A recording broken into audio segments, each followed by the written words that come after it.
how to adjust the background process limit on the Samsung Galaxy S25, S25 Plus, or the Ultra or Edge. First, tap on the home button to return back to the home screen. Now from the home screen, swipe down at the top to open up Quick Settings. In here, tap on the settings icon. Next, we then scroll down to the bottom and tap on developer options. Now from here, we then scroll down again. So keep scrolling down.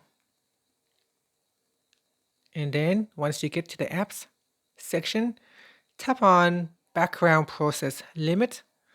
By default, it is set to standard limit. Here you can choose no background processes, at most 1 process, at most 2 processes, and at most 4 processes. So select the options that you want to use, and that's it. So by limiting the background process, you can help save the battery power on your device.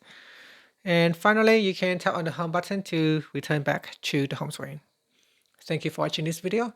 If you find it helpful, please like and subscribe to my channel for more videos.